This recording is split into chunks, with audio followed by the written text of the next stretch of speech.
Okay, Bismillahirrahmanirrahim. Bismillahirrahmanirrahim. Bismillahirrahmanirrahim. Okay, sorry. Okay, Assalamualaikum and good evening. Okay, so for our for our lecture, we are going to continue to look at the second chapter, which is on gene technology. Okay, so basically, for our last lecture, I just want to ask you, do you understand the process and the purpose of recombinant DNA? Do you understand the process and do you understand the purpose of producing recombinant DNA, extracting the plasmid and inserting the gene of interest, and then producing recombinant plasmid and then reinsert into bacterial cell? Do you understand the procedure and also the process? Procedure and process is the same.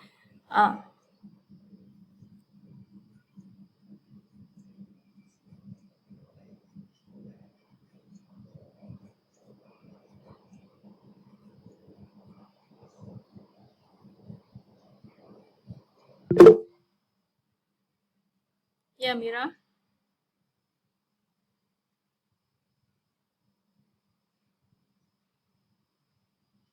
Tekan video. Okay. Faham ke tak? Ada dua jawapan je. Faham ke tidak?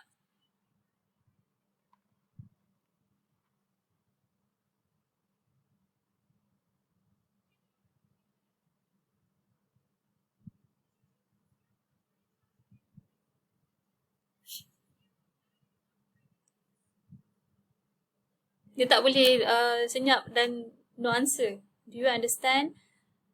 Why do you need to produce a recombinant DNA? How you produce recombinant DNA? What is the purpose of reintroducing the recombinant DNA into the bacterial cell? And the function of ampicillin-resistant gene and also selectable marker gene. This one, reporter gene here, like Z gene. Faham ke tak?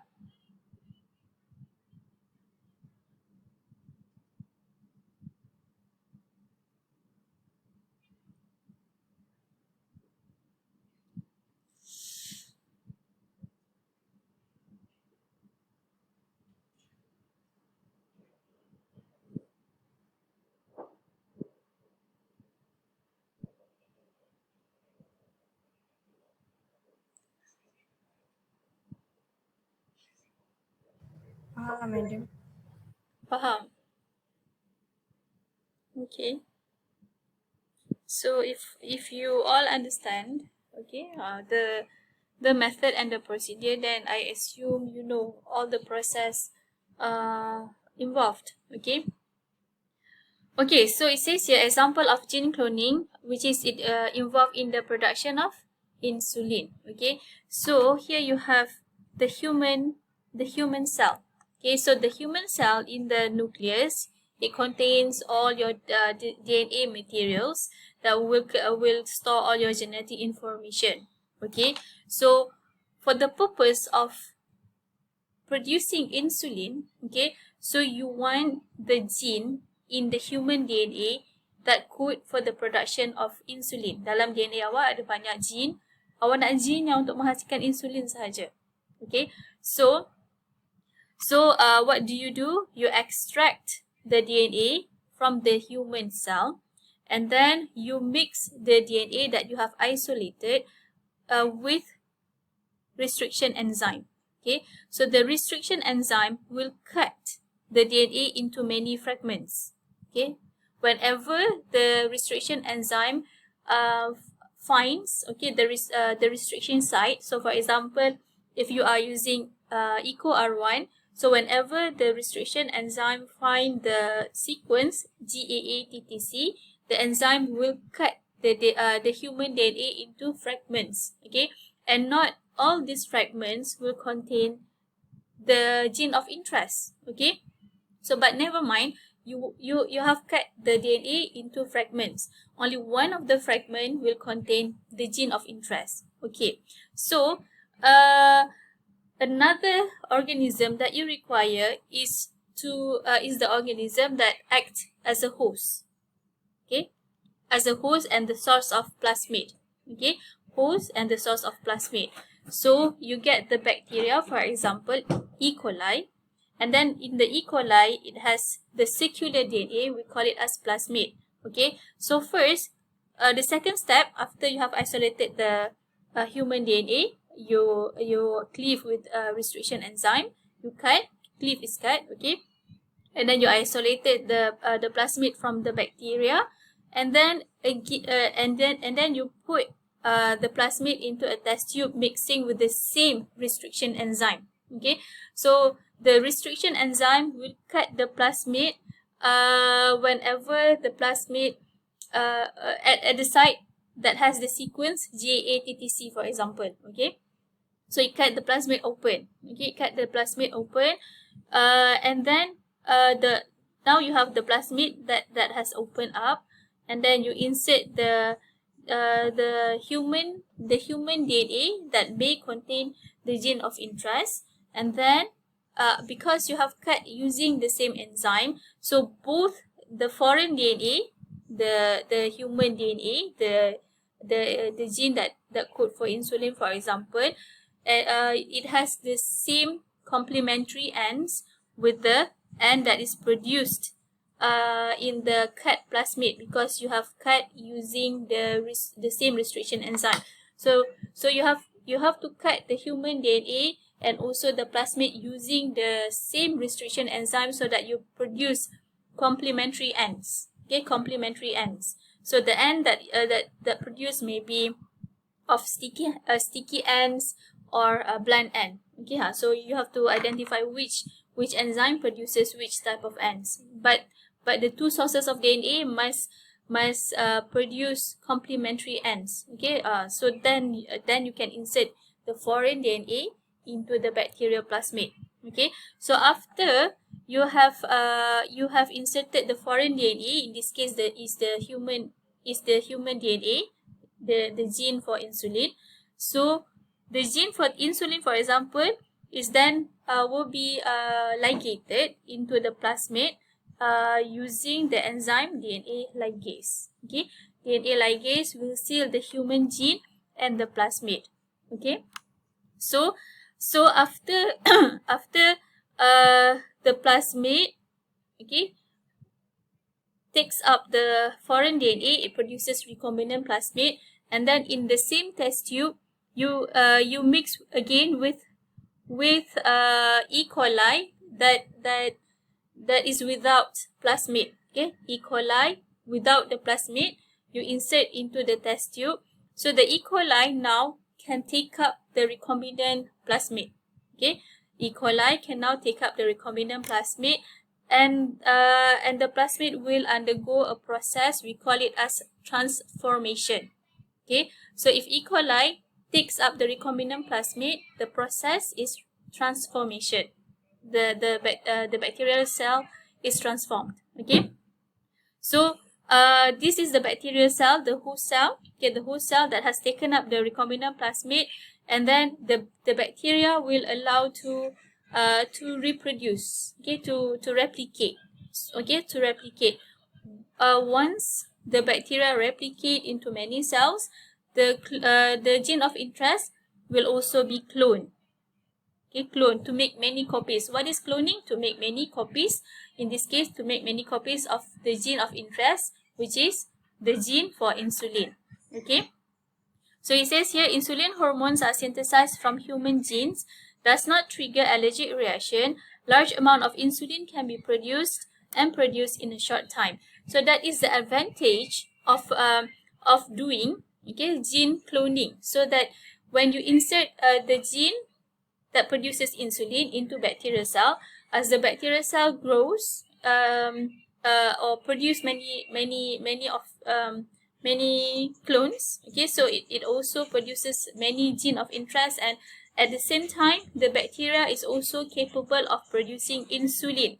So you can extract the insulin from the bacterial cell. Okay, from the bacterial cell. So excuse me just a bit. Kakak, lahanlah, ibu tengah kelas. Ibu tengah kelas. Ish.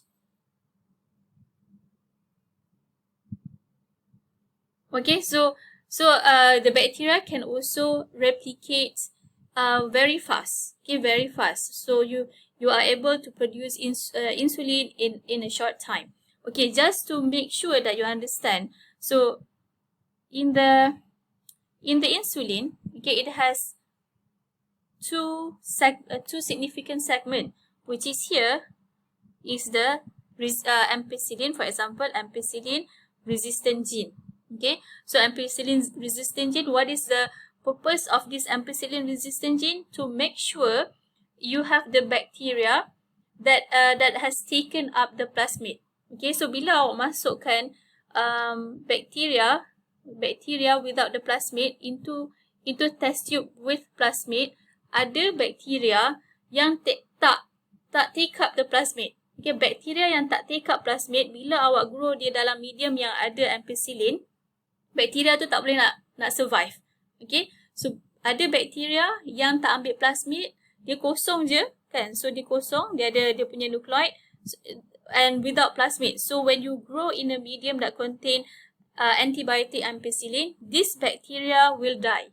Okay, the bacteria will die. That is the significance of the ampicillin resistant gene. It allows the bacteria to be able to survive in a medium that contains antibiotics. Okay, and another region along the plasmid, you have the selectable marker. So if we were to go back to this slide,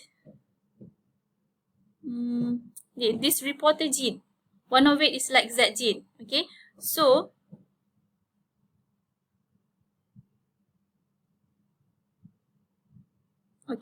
so this is the region where the like Z gene is located. Okay, is located, and along the like Z gene, you have the along the like Z gene ada apa? Ada restriction site. Okay, ada restriction site. So for example, the restriction site in the like Z gene ada sequence, for example, GAA TTC. Okay, which is the restriction enzyme cut by the restriction enzyme EcoR1. Okay, so when you mix the plasmid with EcoR1, the EcoR1 will cut at the restriction site. Okay, the EcoR1 will cut at the restriction site, which is located in the like Z gene. Okay, in the like Z gene. So now, the plasmid, when it is cut by the EcoR1, it will open up. Okay, it will open up to receive the foreign DNA. Sekejap ya. Okay, so the foreign DNA, saya buat warna hijau lah. Okay, the foreign DNA. So, you insert the foreign DNA into the plasmid. Okay, you insert the foreign DNA into plasmid. So, agak-agaknya lepas awak dah cut dekat restriction site, will the like Z gene is it still functional or not? After you have cut the like Z gene at the restriction site using restriction enzyme, is the like Z gene still functional or not?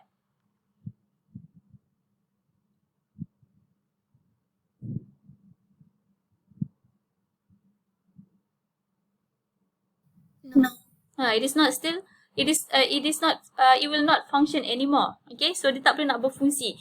Kita dah belajar hari tu dekat subtopic operon, like operon. What is the function of like Z gene? It is to produce the enzyme beta galactosidase. Okay, to produce the enzyme beta galactosidase. But if you have cut the like Z gene, the bacteria will not be able to produce the enzyme anymore because the gene is disrupted. It cannot produce the enzyme beta galactosidase. Okay, so kalau saya if I were to draw here, okay, dalam test tube yang awak dah mixkan bacteria dengan plasmid, Okay, ni yang hijau tu E. coli lah kan. E. coli for example. Okay, so E. coli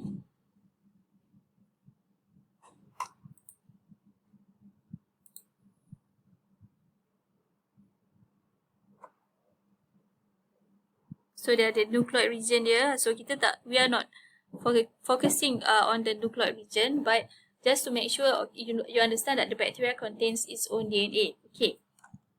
Bakteria yang masukkan dalam test tube ni adalah bakteria yang tanpa plasmid. Okay, yang tanpa plasmid. So, dalam test tube yang sama juga ada recombinant plasmid.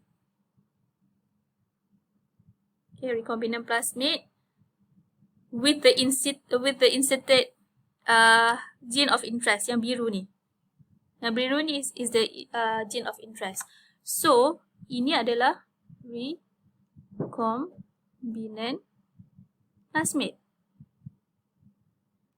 Okay, alright. Tadi saya mention kan, plasmid tu bila kita cut dekat like Z gene, okay, like Z gene kita cut dia, okay, kita cut dia warna purple lah supaya dia seragam.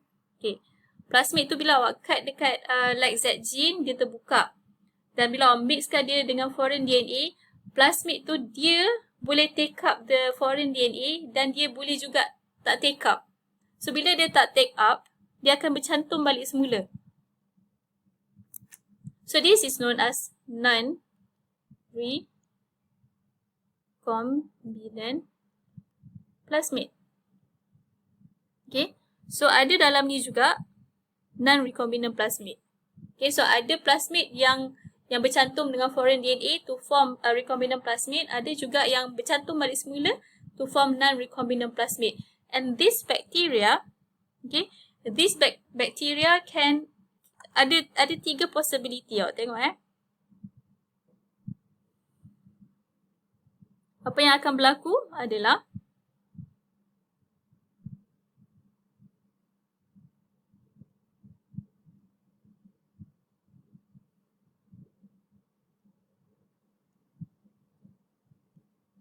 alright.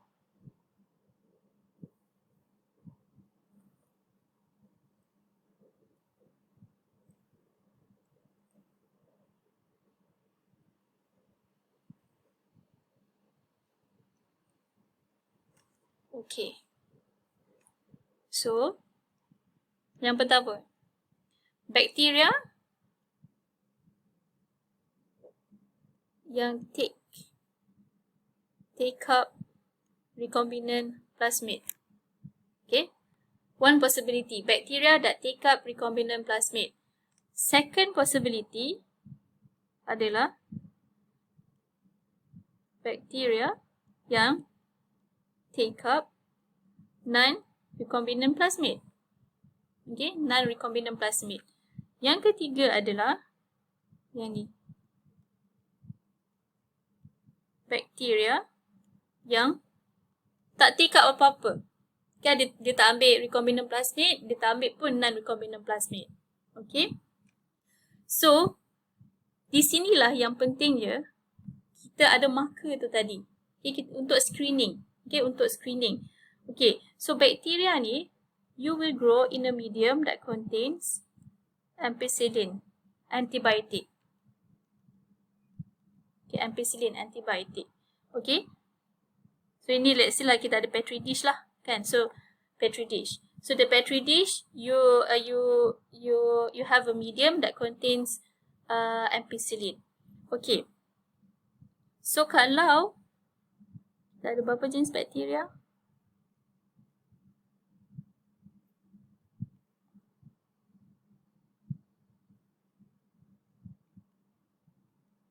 Yang hijau tu adalah dia punya nucleoid lah. Okay.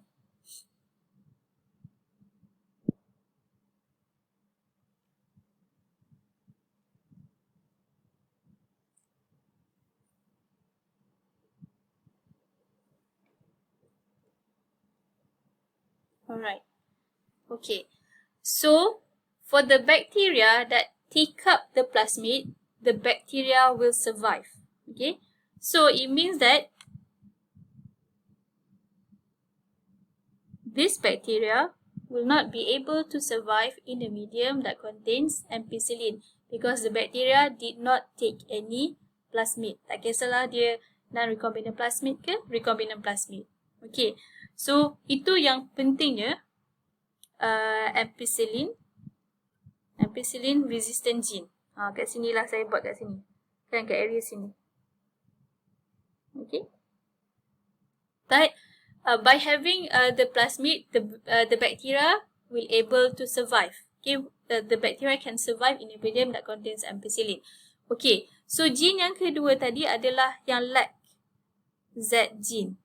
Okay, lac Z gene. What is the function of this lac Z gene? Is to screen bacteria sama ada bacteria tu take up recombinant plasmid ataupun non-recombinant plasmid. Okay, so kalau bacteria tu take up non-recombinant plasmid, okay, dia take up non-recombinant plasmid, the lac Z gene still functional. Tapi kalau bacteria tu take up recombinant plasmid, the lac Z gene will not be function anymore and cannot produce the enzyme beta galactosidase. Okay, okay. So medium medium sekarang ni awak campurkan pula dengan satu substance yang yang kalau dalam video hari tu dia cakap colorless substance. Okay, colorless substance. Dia tak bagi tahu nama spesifik dia apa, tapi seingat saya ada nama dia X-gal substance whatever kat situ. So I'll check balik. Tapi dia colorless. Okay, colorless. Okay. Untuk screen bacteria sama ada dia ambil recombinant plasmid ataupun non-recombinant plasmid, kita bergantung pula kepada lac Z gene. Okay, lac Z gene. Tadi apa dia selectable marker, apa nama dia tadi?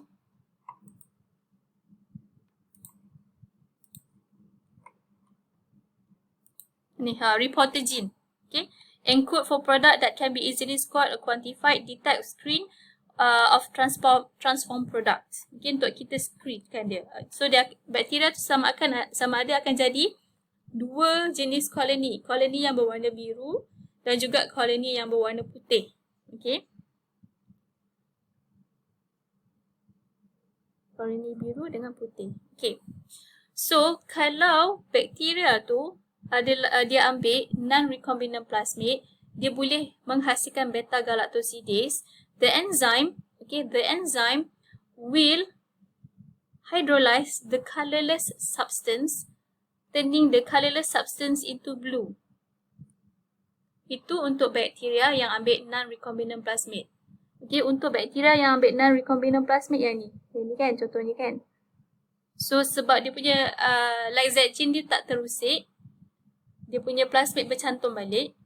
So lac Z gene is still functional and can still produce beta galactosidase. The enzyme will hydrolyze the colorless substance into a blue substance.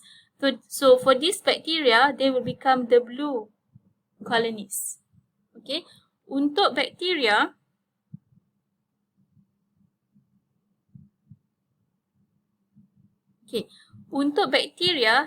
yang ambil recombinant plasmid, dia punya lac Z gene dia dah tak berfungsi, dah tak boleh nak menghasilkan beta galactosidase.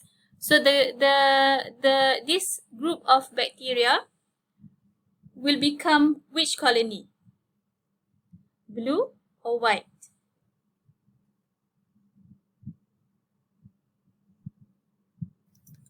White. Okay.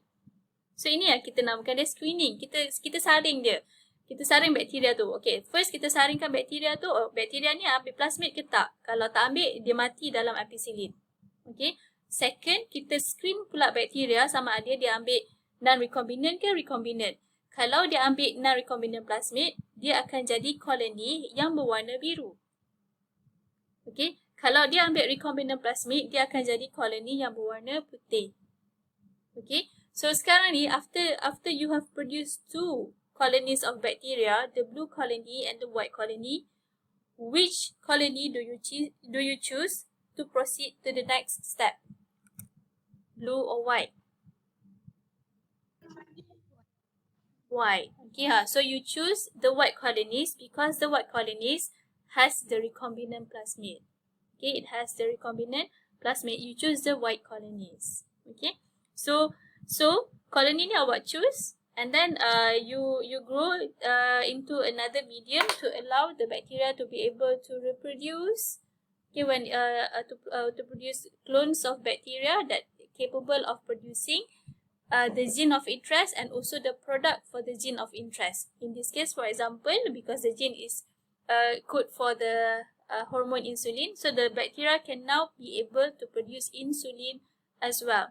So advantage dia adalah apa? Tadi, dia jimat masa, dia jimat cost, kan? So instead of you harvesting insulin from animal source, you can now extract the insulin from bacterial cell. Okay, so the bacteria can produce the insulin at a faster rate with reduced cost, for example. Okay, Okay, so I hope you understand how you produce recombinant plasmid and what is the significance of the ampicillin resistant gene and also the reporter gene. For example, the LACZ gene in the plasmid. Okay, Okay, so now we are going to look at the next subtopic, which is gene or DNA library. So I'm sure you have come across a lot with this term. Okay, gene or DNA library. What is gene or DNA library? It is a collection of cloned DNA. Okay, so we have two types of gene library. So the first one is genomic library. So what is genomic library? Consists of DNA fragments representing the entire genome of an organism. So for example, if we are focusing to produce genomic library for human, so all the information in the human DNA will be stored in the genomic library for human. So every organism has their own genomic library. Okay, because every organism will contain their own sequence of DNA that code for certain gene that eventually lead to the expression of the organism phenotype or physiological phenotype. Okay, so the second type of gene library or DNA library is complementary DNA or cDNA library. C stands for complementary. Okay, complementary DNA. So contains only coding region of DNA fragments synthesized from mRNA. So last time when we look at chapter 1 for under the subtopic transcription and translation, for eukaryotic cell, when the mRNA has been produced, okay, through transcription, it has to undergo the next step, which is RNA processing. Why? Because to remove the non-coding region, the introns.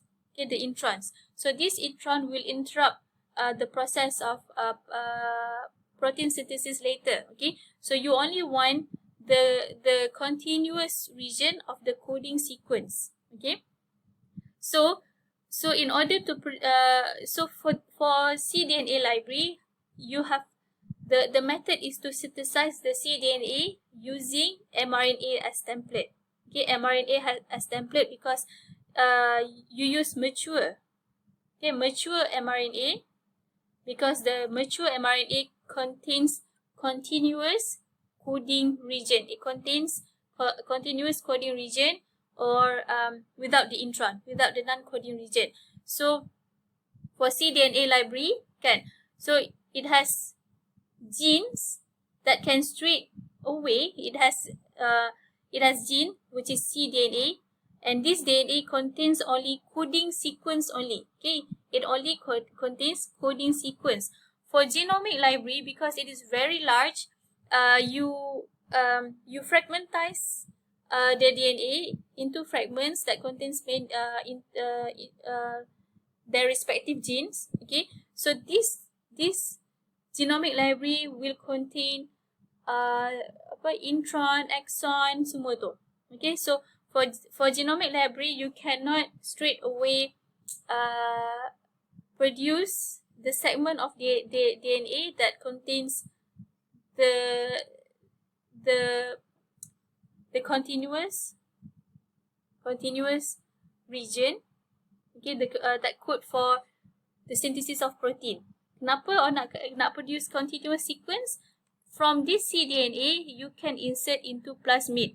Okay, you can insert into plasmid, and the plasmid you can insert into bacterial cell, and the bacterial cell can produce the protein, the product. Okay, the product, because the cDNA now contain continuous coding region that you can insert into plasmid. Remember, plasmid, it is double-stranded DNA. Kan, double-stranded DNA.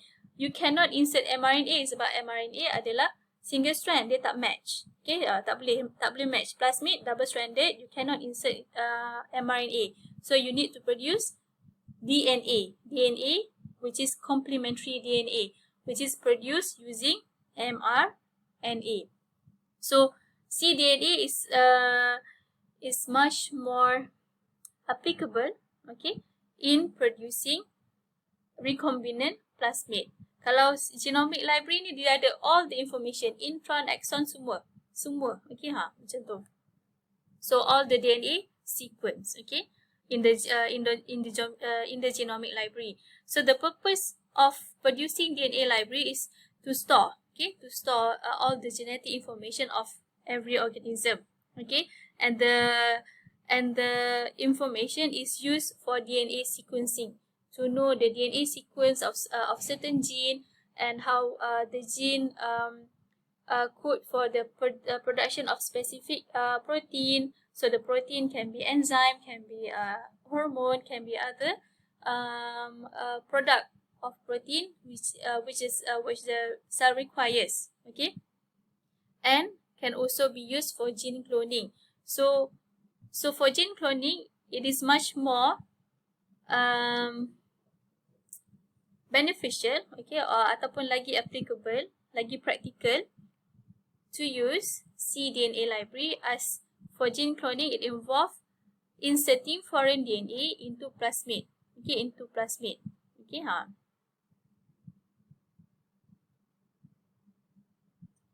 Okay, so complementary DNA cloning and also cDNA library.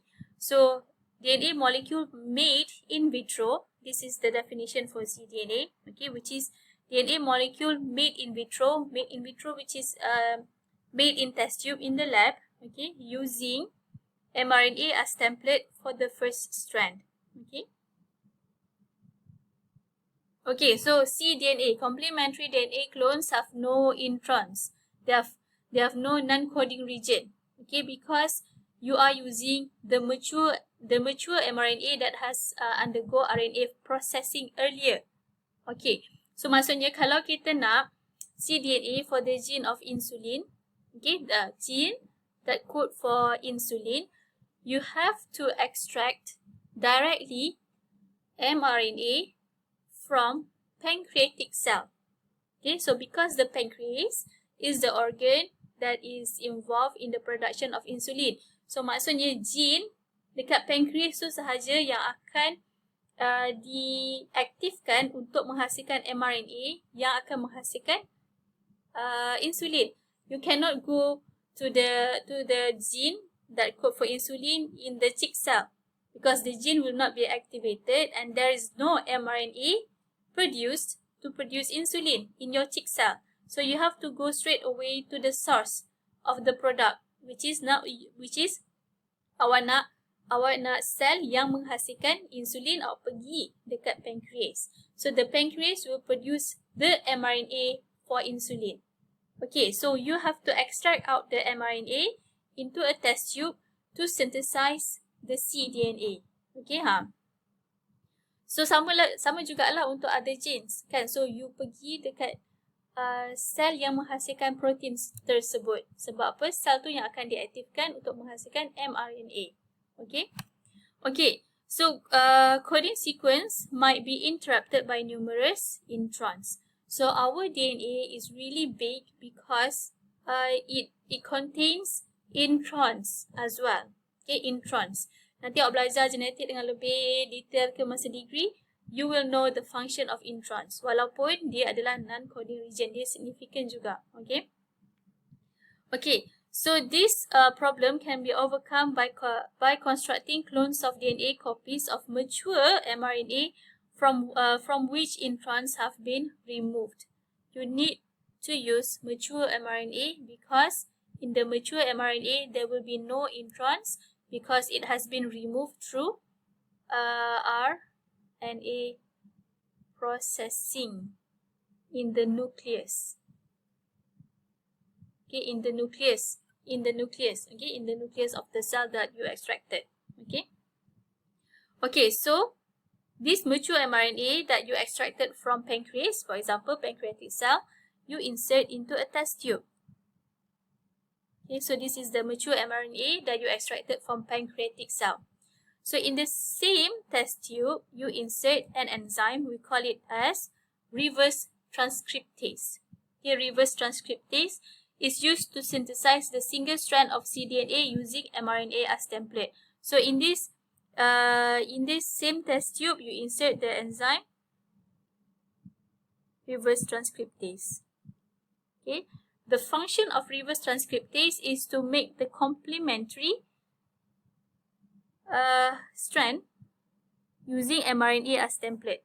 Okay, using mRNA as template. Okay. So, jap saya draw sikit. Yang merah ni adalah mRNA. Okay, it uses the enzyme reverse transcriptase. So this reverse transcriptase will synthesize the first strand of the complementary DNA. The first strand of the complementary DNA saya buat warna purple lah, kan? First strand of cDNA. Okay, the mRNA function as template. Okay, so DNA, you know that it is double-stranded. Okay, you know that it is double-stranded. So you need to synthesize the second strand. Okay, you need to synthesize the second strand of the cDNA. So the second strand is synthesized using this enzyme, which is DNA polymerase. Okay, so DNA polymerase is used to synthesize the second strand of cDNA, forming double-stranded cDNA molecule. Okay, so awak tak boleh nak campurkan mRNA dengan DNA. Awak cakap kenapa nak kena synthesize the second strand, padahal dah ada dua strand dah. Satu mRNA, satu DNA. Tak boleh sebab you all nak produce DNA. mRNA dia punya monomer dia lain kan, sebab dalam nukleotide dia ada ribose instead of deoxyribose dalam DNA.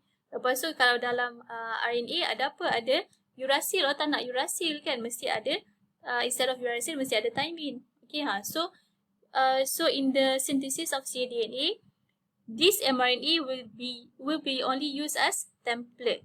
It will only be used as template. When the first cDNA strand is synthesized, there will be an enzyme that will be added into the test tube that will degrade the mRNA. Okay, you also add another enzyme into the test tube that will degrade the mRNA. So you will produce double-stranded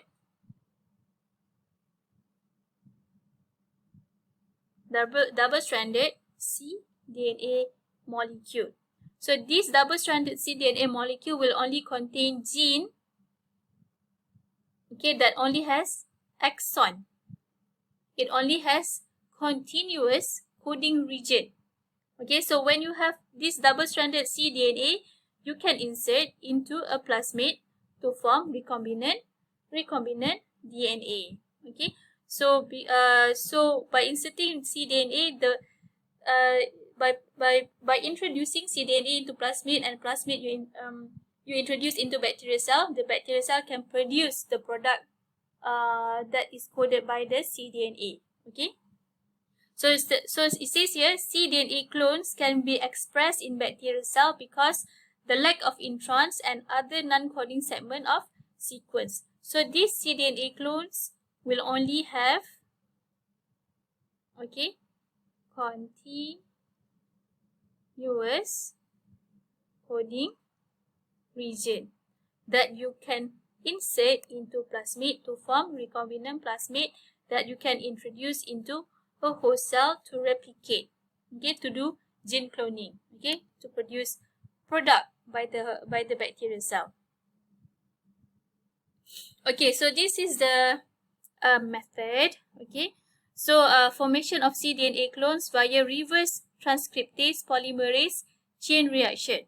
Ini awak ada dengar kita zaman-zaman vaksin COVID ni kan, dah you are very familiar with this term kan. So the detailed procedure of PCR we will look at later towards the end of this chapter, okay. So now we are going to focus on how to produce cDNA, okay. So using the enzyme reverse transcriptase polymerase chain reaction. Okay, so for the first step, formation of cDNA relies on formation of cDNA relies on RNA processing that occurs in the nucleus to yield mature mRNA. So you have to target the cell that produces the mRNA. Okay, the cell that produces the protein. So in order to produce the protein, it has to produce mRNA that has undergone RNA processing. Okay, so you pergi straight kepada source dia. Okay, kepada source cell tu. Okay, so the DNA will contain coding region. In between the coding region, you have the non-coding region. So ada intron, exon kan. So in the this is the process that occurs in the eukaryotic cell. Okay, so you have the DNA. The segment of DNA will be used for transcription to produce pre-mRNA. Okay, so the pre-mRNA will contain coding and non-coding region. So and through RNA processing, the non-coding region or the intron will be removed, will be spliced out, and then only the coding region will be joined together, okay, to form mature mRNA. So this mature mRNA you extract out, okay, from the target cell you place it into a test tube, and this test tube you also added the enzyme reverse transcriptase. Okay, so the enzyme reverse transcriptase will use the mature mRNA as template to synthesize the first strand of cDNA. Yang merah tu mRNA as template, yang purple tu adalah DNA. Okay, the first strand of cDNA. Okay, so after that you add another enzyme, and this enzyme will degrade the RNA. You don't want the RNA to be part of the cDNA. Okay, sebab structure dia dah berbeza. So you have the first strand of cDNA, you add another enzyme which is DNA polymerase to synthesize the second strand of cDNA molecule. So the first strand becomes the template to synthesize the second strand. The first strand becomes the template to synthesize the second strand of cDNA using DNA polymerase. Okay, so this is the double-stranded cDNA. So this double-stranded cDNA you have to amplify. What is amplify? To make many copies of the same fragment using the method PCR, polymerase chain reaction. Okay, polymerase. What is the purpose of PCR ni adalah method. Okay, PCR ni adalah sebuah method yang digunakan untuk amplify a small quantity of DNA to make that small quantity of DNA amplify. Okay, to make more of the same fragment. Okay, to make more of the same fragment. That is polymerase chain reaction. Okay. Sama juga kalau awak nak test dengan lebih tepat whether or not you have COVID. Okay, so yang lebih tepat adalah melalui PCR, because PCR able to detect a very small DNA quantity. Okay, and then through amplification, it can amplify that virus genome, virus genetic material into larger amount, and from that large amount, it can be detected that the patient is positive COVID. Okay, itu lebih tepat lah. Dia nak banyakkan jumlah DNA tu. Okay, supaya lebih jelas. Oh, betul lah ada virus macam tu. Okay.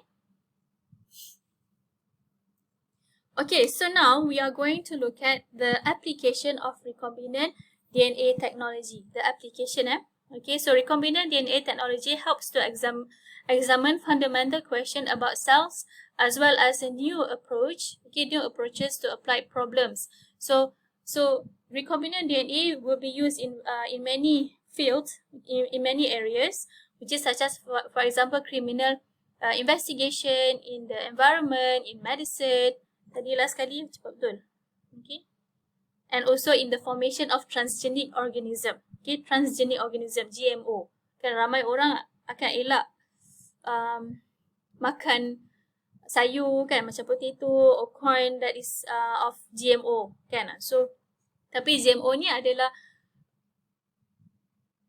organism kan, selalunya crop ataupun animal yang baik pulih ciri dia je.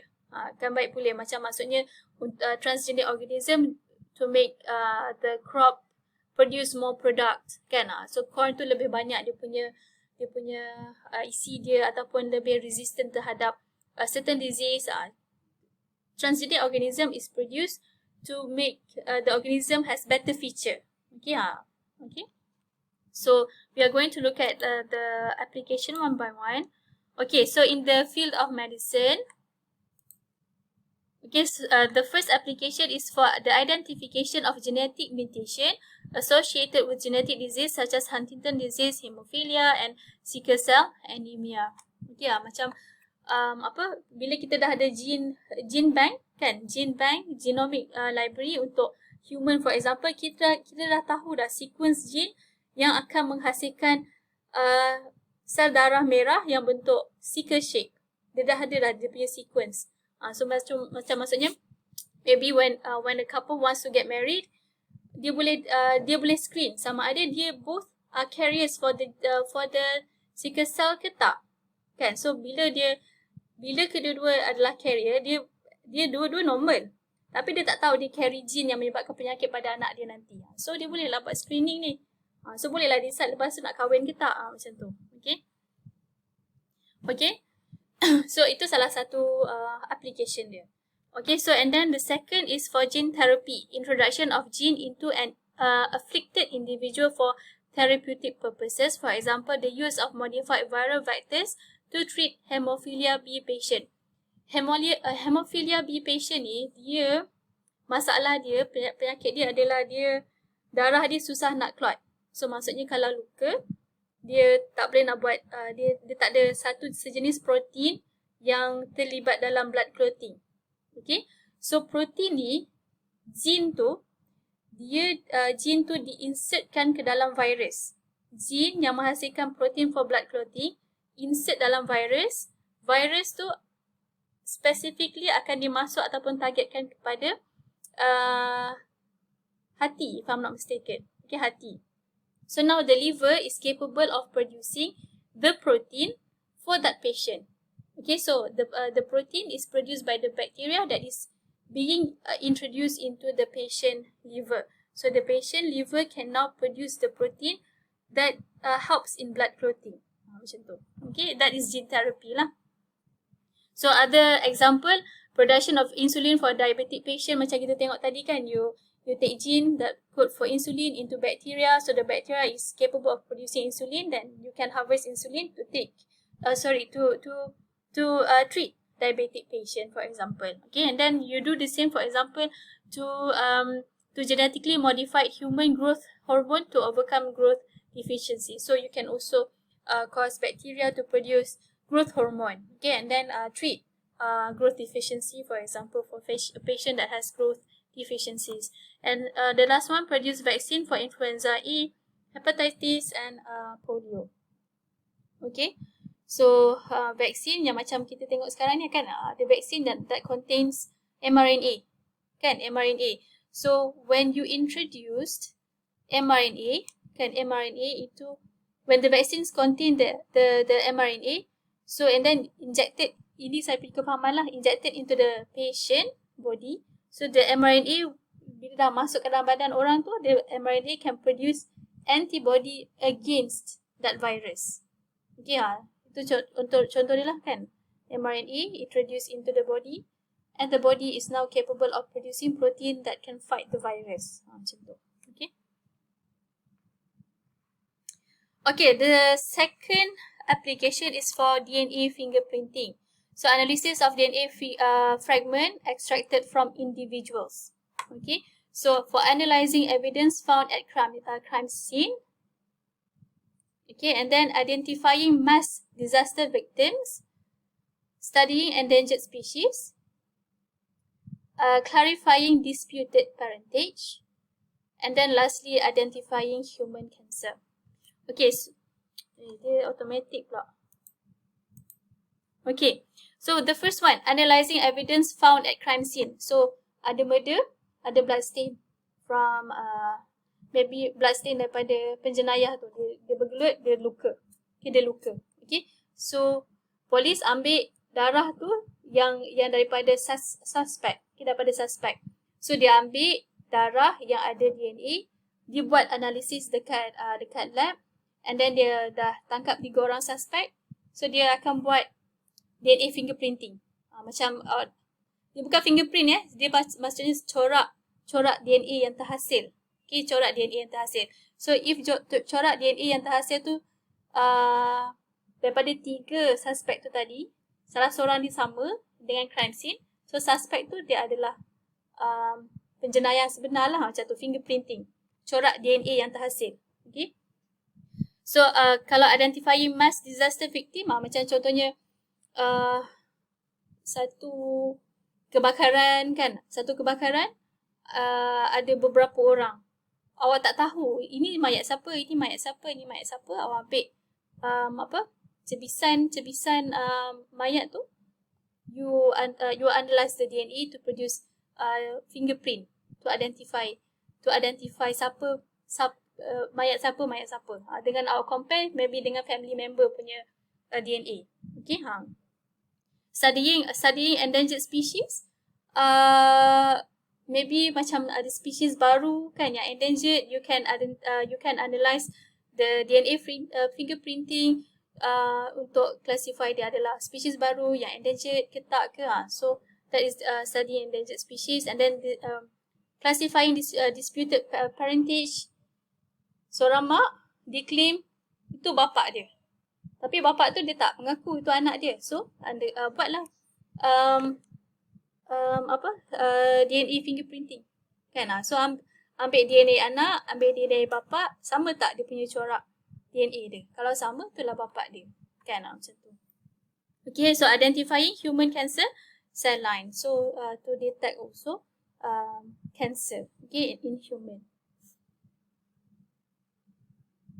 Okay, so almost all for DNA fingerprinting, almost all technique for DNA fingerprinting rely on PCR amplification and gel electrophoresis. Ada 2 method untuk DNA fingerprinting ni. Okay, so satu adalah you extract. Okay, you extract and then you amplify using PCR amplification. Lepas dah extract, amplify, benda tu dalam test tube. Macam mana nak nampak DNA pattern tu? You have to undergo the next step, which is gel electrophoresis. Later we are going to look at how do you carry out gel electrophoresis tu. Okay, and then DNA profile of an unknown suspect can be compared with millions of DNA profile in database. So kita punya DNA ni maybe dah ada dalam database, just nak compare je. Okay, So then the DNA may come from blood, semen, bones, teeth, hair, saliva, urine, feces that are left at crime scene. Okay. So sel-sel ni semua ada DNA. Okay. Urine pun ada DNA. Alright. Okay, so ini ada satu scene. Okay, ada robbery, whatever, semua ada pergelutan. So penjenayah tu leavekan dia punya blood stain. So kena identify suspek 1 ke, 2 ke, 3. Mana satu suspek yang dekat crime scene tu. So you get the blood from the crime scene, you get the blood from the 3 suspect, and then the blood DNA from blood, quantity dia sangat sikit. Quantity dia sangat sikit. So what you do, you undergo PCR to amplify the DNA. After PCR, you do gel electrophoresis. Gel electrophoresis yang akan asingkan DNA itu into what we call this as DNA band. So this DNA band, they have various length, okay? So dia akan cut dekat region yang kita namakan dia sebagai short tandem repeat. Short tandem repeat ni ada kat semua organism tapi of various size, kan? So dia akan cut and then dia akan produce DNA pattern lah, kan, DNA pattern. So at crime scene, pattern dia macam ni. So compare dengan the 3 suspect, so suspect number 2 have the same pattern, so suspect 2 is the criminal, kan, sebab DNA pattern ni sama. Okay. Okay, so last kali kita tengok sampai habis ni the application. Okay, in the production of transgenic organism. Okay, transgenic organism. Okay, so producing transgenic mouse, for example. So this transgenic mouse, okay, carry gene for rat growth hormone. Mouse kecil, rat besar. So mouse ni pada saiz kecil jadi besar sebab dia ada rat growth hormone tu. And then for sheep, okay, so sheep secrete foreign protein in the milk known as farming. Okay, so this method we call it as the shortcut untuk pharmaceutical farming. Introduce gene to produce certain protein into the sheep, and the sheep is now capable of producing milk in the producing protein in the milk of the sheep tu, kan? So protein tu yang awak nak, protein tu ada dalam milk sheep. Okay, so in the cow, kan, in the cow you introduce in the cow's DNA that is coding for the gene that produce this protein, lactoferrin. Okay, so lactoferrin will be contained in the cow's milk for increasing or boosting immune system for human. So maksudnya kalau manusia minum susu lembu ni, eloklah untuk kesihatan. It boosts the immune system of human. Okay, because the milk has now contained this lactoferrin. Okay, so that what is transgenic organism? So this is the definition: a genetically modified organism, GMO, okay, to produce specific desirable and heritable trait.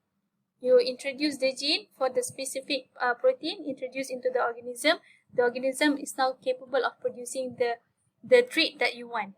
Okay. So apart from animal, you can also do it to plant lah. So you produce transgenic maize, papaya, and also transgenic soybean. Soybean lah yang paling banyak, kan.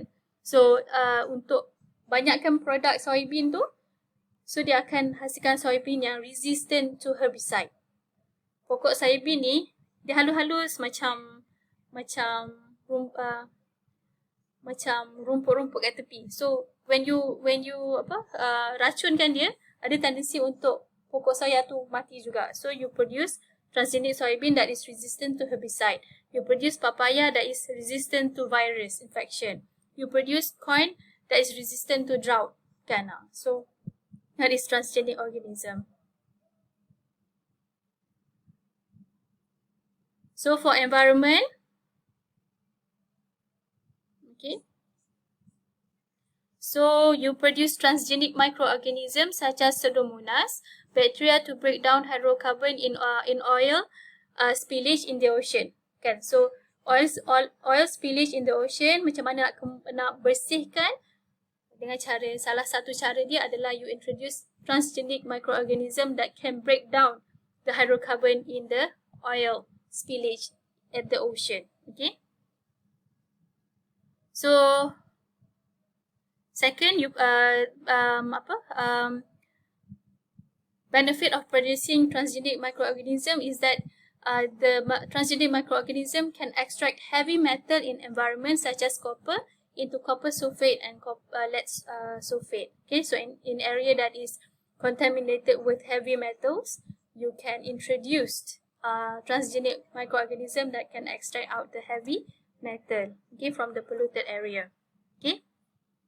And then ini kalau untuk yang another benefit lah, ini tak termasuk dalam polluted area. So ini dalam baking industry lah kan. So Saccharomyces cerevisiae, which is baker's yeast kan, untuk buat roti.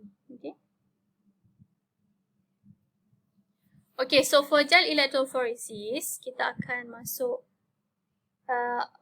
in our next lecture. Okay, dah pukul 4 dah. Saya ada tutorial lepas ni. Saya tak bagi lagi link. Okay. Saya nak bagi tahu untuk hari Rabu esok kita untuk kedua, sebab kita sekarang ni dah online Kejap saya nak bagi tahu kat kelas saya lagi satu. Sekejap. Kita sekarang ni dah online.